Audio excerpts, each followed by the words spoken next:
Most builds don't use the Twin Blade Talisman. That's because it sucks. In most circumstances, at least.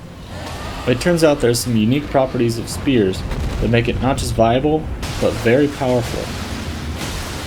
It increases the damage of the final hit of combos by 45%, but most combos are 4, 5, or 6 hits long. Spear combos are only 3 hits. And not only that, when you power stance or dual wield spears, the attacks are just as fast as one-hand R1s. This means you can get a full, damage-boosted 3-hit combo off in the time that most weapons take to do a single charged heavy attack. This build is fun, flexible, and gets all its main pieces in the starting areas of the game. The Claimant's harpoons have built-in magic damage, but they can still be infused. This allows us to infuse our offhand with frost buildup and use Scholar's Armament on our main hand, adding a huge amount of int scaling. We also use Golden Vow in the offhand for extra offense and defense, with a very easy buff. I'll do a quick run through of how to get the main items of the build, and then I'll showcase the build fighting bosses with realistic or even underpowered gear levels for the area. I did this because I wanted to show the true power of the build, and not just rely on massively upgrading at the beginning. Also, you can slot in any Ash of War that works on spears, so be sure to take advantage of that in your playthrough. Impaling Thrust is the default Ash, and it's great for both stance breaking bosses and dealing with strong regular enemies because it goes through shields. But there are a lot more options. Endure is a personal favorite because in a lot of cases it lets you stand there and get your full combo off uninterrupted. Spectral Lance is amazing for locking onto the weak spots of big bosses and hitting them from a distance to break their stance. This works really well on bosses like dragons and magma worms. And of course, we're an int build, so we can use spells whenever we need to for our advantage. Here I'm using Rock Sling to easily break the stance of a large enemy. By the way, this is my first ever Elden Ring YouTube video, so let me know if you like it, and consider subscribing because I'm planning to make more. We're looking for high intelligence, so the Astrologer is the easiest starting class. Once you've gotten started, here's where you'll go to get the build up and running. First, we'll pick up the harpoon in the temple near the minor Erd tree. Head into the temple and go straight down the elevator. We won't have to go far once we're down there. The strategy here is to round up as many claymen as you can and use Glintstone Arc to hit them all at the same time. They're strong, so be careful not to get hit, but they're very slow. You also might want a few flask upgrades before you come here because you'll be using FP very quickly. The drop rate of the Claimant's harpoon is only 2%, so you might consider only farming one of them for now. I recommend picking up the short spear from the round table hold. It's perfectly acceptable for the offhand spear until we can come back and farm these guys way more quickly. I'm lazy, so that's what I did. Once you have your spears, pick up Scholar's Armament at the Waypoint Ruins Young apprentice, you are a tadpole. And take down the unfortunate knight for Golden Vow.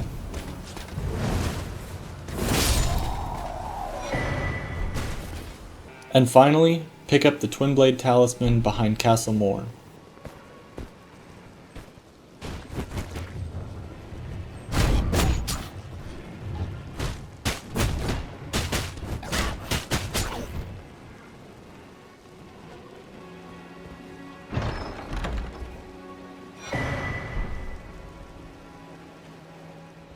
Now the build foundation is complete. The only major build upgrade we're still looking for is the Frost Infusion, which we'll get in Liurnia. As you can see, the weapon upgrades are very low.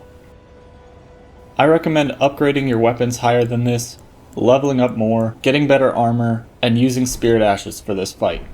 Make sure to use the exact sequence that I have shown here to buff up before the fight. The buffing sequence is going to be the same throughout the entire game.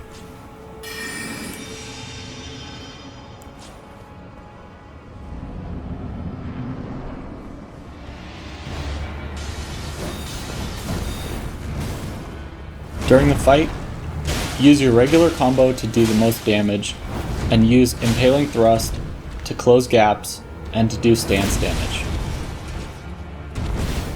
If you can, try to time your attacks so that you get a stance break in the second phase of the fight.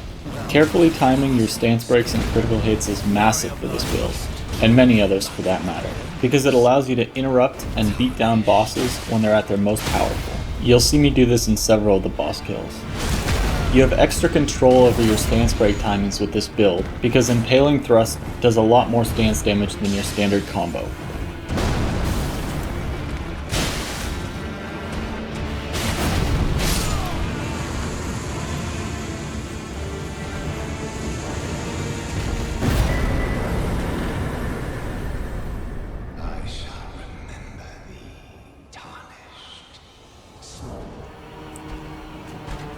Funnily enough, Godric is probably the low point in terms of power for this build. That's because it scales really well with levels and upgrades, and we just haven't gotten there yet. Also, we haven't picked up our Frost Infusion, which can make a massive difference on bosses that are susceptible to it.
this day. The coming of our dynasty. Thanks so much for watching, and I hope you enjoy the build.